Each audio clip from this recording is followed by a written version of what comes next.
मंडळी, कष्ट करूनही घरात पैसा टिकत नाहीये का? एका पाठोपाठ एक आजारपण पाठीमागे लागले आहेत का? की घरात विनाकारण कटकटी आणि भांडण होऊन मन शांती पूर्णपणे हरवली आहे? जर तुमच्यासोबतही असंच घडत असेल तर सावध व्हा, कारण तुमच्या घरावर प्रखर वास्तुदोष, पितृदोष किंवा एखाद्याची वाईट नजर असू शकते. पण काळजी करू नका, कारण तब्बल 15 वर्षानंतर असा दुर्मिळ योगायोग आलेला आहे जो तुमच्या आयुष्याचं सोनं करू शकतो. येत्या 15 जून 2026 रोजी वर्षातील सर्वात मोठी सोमवती अमावस्या येत आहे. हा केवळ एक दिवस नाही, तर राहू, केतू आणि पितृदोषातून कायमची मुक्ती मिळवण्यासाठी सर्वात मोठी संधी आहे. आजच्या या व्हिडिओमध्ये मी तुम्हाला संध्याकाळी कापुरासोबत जाळायची एक अशी गुप्त आणि चमत्कारी वस्तू सांगणार आहे, जी तुमच्या घरातील दारिद्र्य, भांडणे आणि नकारात्मकता एकाच झटक्यामध्ये ओढून घेईल. हा उपाय केल्यानंतर तुमच्या पतीच्या, मुलांच्या आणि घराची इतकी प्रगती होईल की तुम्ही स्वतः थक्क व्हाल. मंडळी, सर्वात महत्त्वाचं म्हणजे हा उपाय नेमका कसा करायचा, कोणती वस्तू जाळायची, हे सर्व आपण आज या व्हिडिओमध्ये सविस्तरपणे पाहणार आहोत. जर तुम्हाला खरंच तुमच्या कुटुंबाचं नशीब बदलायचं असेल तर आजचा हा व्हिडिओ एक सेकंदही स्किप न करता शेवटपर्यंत नक्की पहा. चला तर आपण आपल्या महाउपायाबद्दल जाणून घेऊया. मंडळी, 15 जून 2026 वार सोमवार आणि या दिवशी आलेली आहे सोमवती अमावस्या. या दिवशी तिथी सोमवारी आल्यामुळे त्रिवेणी संगम जो आहे तर तो निर्माण झालेला आहे. तब्बल 15 वर्षानंतर हा दुर्मिळ योगायोग जो आहे ना, तर तो निर्माण झालेला आहे आणि ज्योतिषशास्त्रानुसार हा योगायोग खूप महत्त्वाचा आणि शुभ मानला जातो. वैदिक पंचांगानुसार 15 जून 2026 ची अमावस्या, ज्यांना आपल्या जीवनात स्थिरता आणि शांती हवी आहे त्यांच्यासाठी हा दिवस खूप महत्त्वाचा आहे. जर कुंडलीतील अन्य दोष हे अशुभ प्रभाव देत असतील तर ही वेळ घाबरण्याची नाही, तर स्वतःमध्ये सुधारणा करण्याची आणि चांगल्या कर्मांद्वारे आशीर्वाद मिळवण्याचा हा पवित्र दिवस आहे.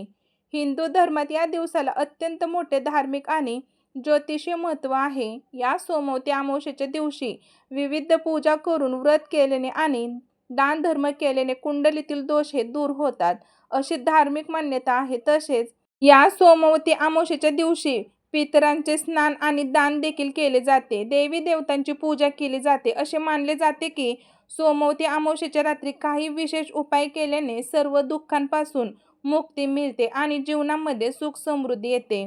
राहू, केतू आणि पितृदोषापासून मुक्ती मिळण्यासाठी हा अमावस्येचा दिवस सर्वोत्तम मानला जातो. मंडळी, या दिवशी काही सेवा आणि उपाय केले जातात. आजच्या या व्हिडिओमध्ये मी तुम्हाला एक अतिशय प्रभावी असा उपाय सांगणार आहे, जो वर्षातील पहिल्याच सोमवती अमावस्येच्या दिवशी संध्याकाळी कापुरासोबत जाळा. ही एक वस्तू घरातील भांडणे, वास्तुदोष, पितृदोष, नजरबाधा, नकारात्मकता, दारिद्र्य नष्ट होऊन घराची, मुलांची, पतीची अगदी भरभरून प्रगती होईल. तुमच्या मार्गात येणारे सर्व अडथळे हे दूर होतील. तर अशी कोणती वस्तू आहे जी संध्याकाळी कापुरासोबत जाळायची आहे? हा उपाय कसा करायचा आहे याबद्दलची संपूर्ण माहिती तुम्हाला आज या व्हिडिओमध्ये भेटणार आहे. त्यामुळे मंडळी, हा व्हिडिओ शेअर करा आणि चॅनलवरती नवीन असाल तर सबस्क्राईब करा. तसेच माहितीपूर्वक नवनवीन व्हिडिओ पाहण्यासाठी बेल आयकॉनलाही प्रेस करा, म्हणजे जेव्हा कधी मी नवीन व्हिडिओ अपलोड करेल त्याचं नोटिफिकेशन सर्वात अगोदर तुम्हाला भेटेल आणि तुम्ही एकही व्हिडिओ मिस करणार नाही. तर पहा, आज या व्हिडिओमध्ये मी तुम्हाला जो उपाय सांगणार आहे, तर हा उपाय आपल्याला आज सोमवती अमावस्या संध्याकाळी करायचा आहे. मंडळी, सोमवती अमावस्या जी असते ना, तर ती वर्षातील सर्वात मोठी अमावस्या मानली जाते. जी अमावस्या सोमवारी येते तेव्हा त्या अमावस्येला सोमवती अमावस्या असं म्हटले जाते. तर संध्याकाळी 6 वाजल्यापासून ते रात्री 12 ते 1:30 वाजेपर्यंत हा उपाय तुम्ही कधीही करू शकता, कारण अमावस्या तिथी ही रात्री 1:30 वाजेपर्यंत असणार आहे. म्हणूनच तुम्ही रात्री 12 वाजता जरी हा उपाय केला ना तरी सुद्धा चालेल. परंतु जर तुम्हाला शक्य असेल, तुमच्याकडे वेळ असेल, तर हा उपाय संध्याकाळी जी लक्ष्मी येण्याची वेळ असते, जी तिन्ही सांजेची वेळ असते, त्या वेळेला म्हणजे 6 वाजल्यापासून ते रात्री 9:30 वाजेपर्यंत तुम्ही हा उपाय करायचा जास्तीत जास्त प्रयत्न करा. आणि नाहीच जमले तर 9:30 नंतर हा उपाय केला तरी सुद्धा चालेल. आपल्या कर्मांच्या आधारे जीवनामध्ये संघर्षाचे दिवस येतात, कारण पृथ्वीवरती कुठेतरी आपण आपल्या मागच्या जन्मांचे कर्माची फळे घेत असतो. त्याच्यासोबतच घरात जर काही दोष असतील, जर बघा जसे की पितृदोष असतील किंवा घरामध्ये वास्तुदोष असतील, तर आपल्याला अनेक अडचणींचा सामना करावा लागतो. ज्यामध्ये तुम्ही कोणत्याही शुभ कार्याची सुरुवात केली तर त्यामध्ये सतत काही ना काही अडथळे संकट, विघ्न येतात आणि त्यामध्ये तुम्हाला अपयशाचा सामना करावा लागतो. तुमचं कोणतंही कार्य सिद्धीस जात नाही. तुमच्या घरामध्ये आर्थिक स्थैर्य नसतं. तुम्ही खूप कष्ट करता, मेहनत करूनही घरामध्ये पैसा आलेला हा जास्त काळ टिकत नाही. घरामध्ये आलेला पैसा हा कोणत्या ना कोणत्या कारणाने खर्च होतो. मग तुमच्या मागे लागलेले आजारपण असेल, आपल्या कुटुंबात असलेली एखादी व्यक्ती सतत आजारी पडते किंवा एक व्यक्ती आजारी पडली की पुन्हा दुसरी व्यक्ती आजारी पडते. आणि आलेला पैसा हा आजारपणामध्ये निघून जातो. त्याचबरोबर जर घरामध्ये सतत छोट्या-छोट्या गोष्टींवरून कटकटी, भांडणे, वादविवाद, कलह होत असेल तर कोणाशी पटत नसेल, घरामध्ये असणाऱ्या अशा शांततेमुळे बघा मंडळी, मानसिक त्रासांना घरातील व्यक्तींना सामोरे जावं लागत असेल तर अशा घरामध्ये कधीही लक्ष्मी नांदत नाही. कारण लक्ष्मी ही अशाच ठिकाणी नांदते जिथे शांतता, सकारात्मकता आहे. त्याच घरामध्ये लक्ष्मी नांदत असते. आणि म्हणूनच आपल्या घरातील सर्व दोष, अडचणी, अडथळे दूर करण्यासाठी, लक्ष्मीला घरात स्थिर करण्यासाठी सोमवती अमावस्येच्या दिवशी आपल्याला एक हा उपाय न चुकता आपल्या घरामध्ये करायचा आहे. कारण काही दिवसांचे महत्त्व हे खूप जास्त असते. आपल्या पूर्ण बघा प्रगतीवर या गोष्टी खूप परिणाम करत असतात आणि त्यामुळे पहा अमावस्येच्या दिवशी केलेले उपाय हे कधीच वाया जात नाही. कारण या दिवशी जर आपण काही खास उपाय केले तर त्या उपायांचा आपल्याला निश्चित फळ प्राप्त होते. आयुष्यामध्ये अनेक सकारात्मक बदल जे आहेत तर ते होत असतात. मंडळी, हा जो उपाय मी तुमच्यासोबत शेअर करत आहे तर हा उपाय इतका प्रभावी आहे की उपाय केल्यानंतर घरातील वातावरण हे सकारात्मक आणि सुगंधी राहते. याशिवाय घरातील नकारात्मकता ऊर्जा बघा नायनाट होतं, वादविवाद थांबून आनंदाचे वातावरण निर्माण होते. हा उपाय केल्याने घरातील प्रखर पितृदोष, वास्तुदोष, ग्रहदोष हा देखील कमी होतो. बाहेरील नकारात्मक ऊर्जा ही आपल्या घरामध्ये प्रवेश करत नाही. वाईट नजरेपासून, वाईट शत्रूंपासून नेहमी आपल्या कुटुंबाचे संरक्षण करते. तसेच घरातील लहान मुलं सतत चिडचिड करत असतील तर हा उपाय करणे अत्यंत शुभ मानले जाते. आता हा उपाय घरातील स्त्री, पुरुष, मुलं कोणीही करू शकतात. उपाय करण्यापूर्वी सर्वप्रथम तुम्हाला आपल्या देवघरामध्ये जो दिवा आपण नेहमी लावतो तर तो दिवा लावून घ्यायचा आहे. धूप, दीप, अगरबत्ती लावून तुम्हाला घरातील वातावरण हे प्रसन्न करायचं आहे. घराच्या मुख्य प्रवेशद्वार हा उघडा करून मंडळी घराच्या खिडक्या उघड्या करून ठेवायच्या आहे. त्यानंतर मुख्य प्रवेशद्वारावरती एक दिवा तुम्हाला प्रज्वलित करायचा आहे. दिव्यामध्ये तुम्हाला तिळाचं तेल घालायचं आहे किंवा मोहरीचे तेल घालायचे आहे आणि त्या दिव्यामध्ये तुम्हाला चिमूटभर काळे तीळ टाकून असा दिवा मुख्य प्रवेशद्वारावरती तुम्हाला लावायचा आहे. यानंतर उपाय करण्यासाठी एक मातीची पंती घ्यायची आहे. जर तुमच्याकडे कापूर जाळण्याचं भांडं असेल तर ते सुद्धा तुम्ही घेऊ शकता किंवा एखादी प्लेट घेतली तरी सुद्धा चालेल. त्यामध्ये सर्वप्रथम आपल्याला थोडेसे तांदूळ ठेवायचे आहेत आणि त्यानंतर त्या तांदळावरती 5 भीमसेनी कापराच्या वड्या ठेवायच्या आहेत. भीमसेनी कापूर तुमच्याकडे नसेल तर साधा कापूर देखील तुम्ही घेऊ शकता. आता त्या सगळ्यात अगोदर या 5 कापूर वड्या तुम्हाला शुद्ध गाईच्या तुपामध्ये भिजवून घ्यायच्या आहेत आणि त्यानंतर तुम्हाला तांदळावरती ठेवायच्या आहेत. मंडळी बघा, यानंतर कापुरासोबत लवंगा ठेवायच्या आहेत आणि 2 हिरवी वेलची देखील ठेवायच्या आहेत. यानंतर आपल्याला हातामध्ये चिमूटभर काळे तीळ घ्यायचे आहेत आणि थोडीशी पिवळी मोहरी देखील घ्यायची आहे. पिवळी मोहरी जी असते तर ती तांत्रिक क्रियामध्ये वापरली जाते. पिवळ्या मोहरीमध्ये नकारात्मक ऊर्जा किंवा अदृश्य वाईट शक्ती आकर्षण करण्याची खूप जास्त शक्ती असते. म्हणूनच थोडीशी पिवळी मोहरी घ्यायची आहे. पिवळी मोहरी नसेल तर मग तुम्ही काळी मोहरीसुद्धा घेऊ शकता. त्याचबरोबर तुम्हाला 5 काळी मिरेसुद्धा घ्यायच्या आहेत. या तिन्ही वस्तू तुम्हाला हातात घेऊन तुमच्या घरातील प्रत्येक व्यक्तीवरून, डोक्यावरून ते खाली पायापर्यंत 7 वेळा उतरून घ्यायचे आहे. मंडळी, खास करून बघा घरात असणाऱ्या मुलांवरून, कारण आपल्या घरातील मुलांना नजर ही खूप पटकन लागते. बाहेरच्या व्यक्तींची नजर लागते आणि घरातल्या व्यक्तीचीही नजर लागते. आपल्या मुलांना नजर लागत असते आणि म्हणूनच मुलांवरून तुम्हाला या वस्तू उतरून घ्यायच्या आहेत. जेणेकरून मुलांची नजर दोष, नजर बाधा जी आहे तर ती दूर होते.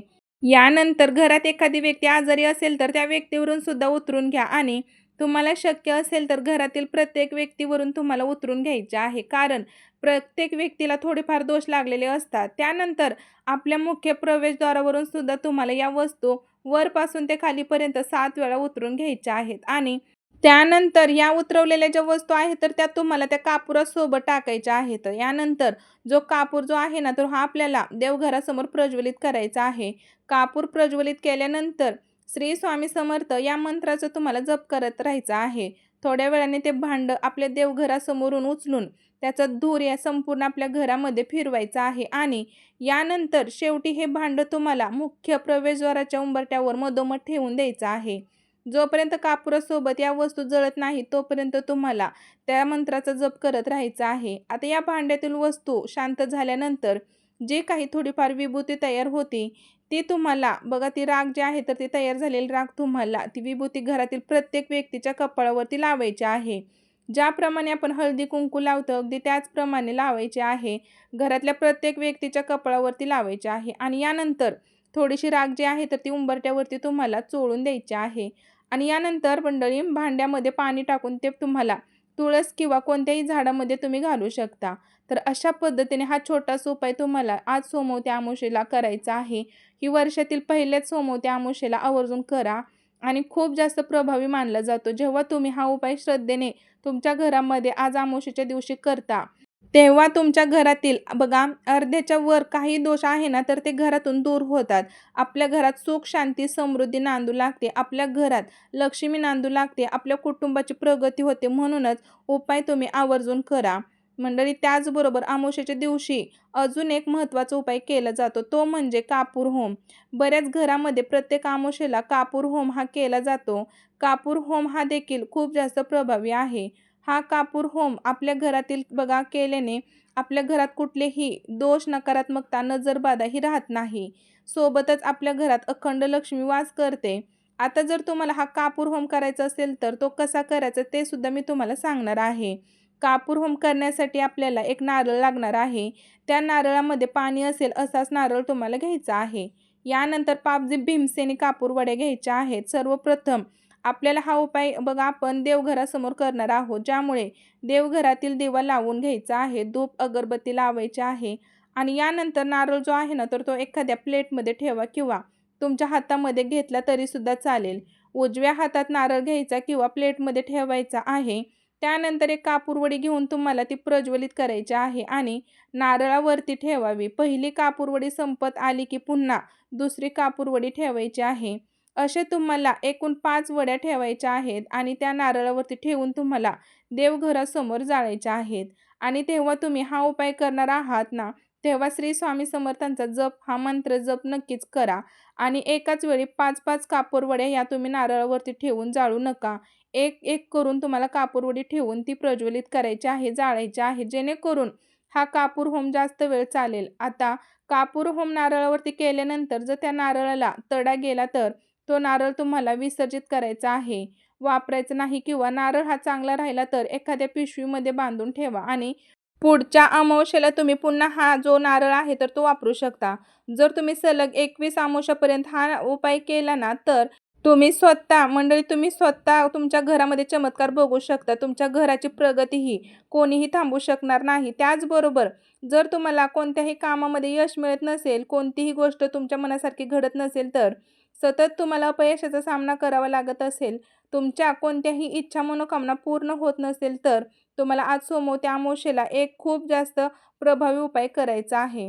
तर ही अत्यंत महत्त्वाची माहिती मला तुमच्यापर्यंत पोहोचवायची होती. मंडळी, तुम्हाला व्हिडिओ आवडला असेल तर चॅनलला सबस्क्राईब करून व्हिडिओला एक लाईक नक्की करा. भेटू पुन्हा नवीन असाच एका व्हिडिओमध्ये आणि व्हिडिओ तुमच्या मित्रपरिवाराला नक्की शेअर करा. धन्यवाद. श्री स्वामी समर्थ.